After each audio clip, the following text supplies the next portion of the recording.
Hello there, my friends. Welcome. Welcome to an afternoon or evening, I guess, at Carpo's channel. Sorry, I just got off work and looked at the road map, and it was an hour to get home, and I said, that's the sign to make a video. So I'm sitting here finishing up a couple days of work doing these garage doors. Shall I say, it's rather been 4 or 5 days total, probably. Well, maybe 3 or 4 days, depending. I guess I won't bore you with the whole story, but I should give the story as a pretext to where I'm coming from here. As when I started this video, my thought was to discuss carpentry itself. I just finished working. These are the first words I've spoken of the day because I've been working by myself, so let me loosen my tongue. And as I was sitting here working for the last half hour or so, I was thinking about how much I have to know to do what I do, and how many different tools I have to have, and how many times things come up that are a little bit questionable or sketchy or, stressful because I'm not sure how to do them, and other carpenters don't as well. So, as I say, if I hadn't mentioned that, I'm a carpenter, and as that doesn't really do justice to what I do. It's everything. It's remodeling. I do remodeling work, which is everything from, laying floors to concrete to tiles to, retaining walls to digging ditches to roofing. I mean, everything. And I've done it all over the last, 25, 30 years since I was introduced to roofing when I was around 19. Quickly found that I appreciated remodeling more, and luckily got into a friend got me a job working with this guy who he wasn't the greatest boss, but at least his foreman took me under his wing and taught me how to do some fancier stuff. So when the finished carpentry came up, I was right there to do it. Enjoyed it very much. And as the year passed, a couple of years working for him, things I had a falling out with him, did something else for a while, then ended up working for another guy, and it was the same story, kind of learning a little bit here and there, but also having to learn how to do a fancy curved staircase and just going down and buying a book about staircases, and learning at home how to do it, going and applying my knowledge. And so my point here isn't to talk up what I do. I have my shortcomings as well. As you can see, you're sitting here on this garage door right now. I have a pretty sloppy primer coat on here because these things were all wet. They sat outside for like a year. The guy wanted to do a finish coat of this clear coat down here on it, and I convinced him no, because this is paint grade stuff. It's horrible. So they all have these windows, and all these panels stay on there. They have insulation underneath them, so they're all different colors. I'm like, you can't stain that and have it look good. And over here I've got a heater set up. I had to buy 2 heaters so I can dry them out because they've been sitting out in the rain. So as they dry, I'm sanding them and priming them and trying to hold up the panels until they dry. So my point here is that I had to decide whether or not to take off the hardware, to what limits I was gonna, go. I didn't want to take off the rails. There was no real information. Most people painting garage doors were doing it in place. So here I am trying to figure this shit out. Long story short, I'm doing the best I can. In the end, I know it'll turn out great, because it always does. I've done so many different things, entire kitchens of cabinets and custom, cubby holes and floors, and I built pretty much everything. Cabinets were like, one of the hardest things to learn to do right, like industrial style, but I bought all the tools and I learned how to do it. So here I am years later. I started building tiny houses a couple of years ago, and then the guy retired, and then now I'm doing general carpentry again. And I started thinking about how, as I was listening to a podcast, and the reason why I'm making this video, It was these guys talking about kids not learning, trades, and how he was saying back in the 60s and 70s there were a lot more trade schools and they would push knowledge like the trades.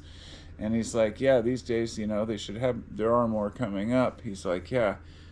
And then he went on to talk about how, people making computers or in the industrial sector need more people, which is all true, but everybody forgets to mention the lowly carpenter, which still gets, moderate wages, but with the amount of fucking shit that we have to deal with, like the amount of different things that we have to think about, it can be mind numbing. And I think that the average person who hires a carpenter doesn't realize the amount of work that goes into even something as simple as just painting a garage door. On one side, mind you, when the other side's actually, I'm supposed to put the clear coat on it, but it's a paint grade, like tongue and groove front. And all the wood filler is like much lighter than the wood itself. So when you stain it, I'm not staining, I'm just varnishing it, but it shows up. And so, you have to tell the customer sometimes, this is what you wanted and this is what it's going to be. And it's really hard sometimes. I mean, we can't always explain that to people. But anyway, it's a lot more work, and it's not just carpentry. It's not just what I'm doing. I think this is important for so many people. Many of you have jobs that are very complicated, where you have to think a lot of things through. I mean, you might not need 100 different tools, but I guess, if I really think about it, is carpentry really, any different than, say, being a fucking dentist? I mean, seriously, you go to dental school for a few years and you're a dentist, right? Well, a carpenter could work for 20 years and still not learn half the shit he needs to learn. There are so many things that you do on repeat. So you think, why does the dentist get more? Of course, because they have to go to school. But then you start to wonder, so what? Like, well, people need dental work done. Aha. The carpenter can be traded in for a homeowner that thinks that they can build something themselves, which so many do, and so many call us afterwards because they didn't do it right. And that's understandable. My coworker got called to bid a tile job, and they needed the whole floor to slant and the shower and sauna to be put in. He gave him a quote, said they were nice people, but they went with a different bid. Then they called him back just a couple weeks ago saying, oh, the guy put it in, but the floor doesn't shed water. He didn't slope the floor. And the little things that you have to know, so you can go build something and completely overlook one important factor about it.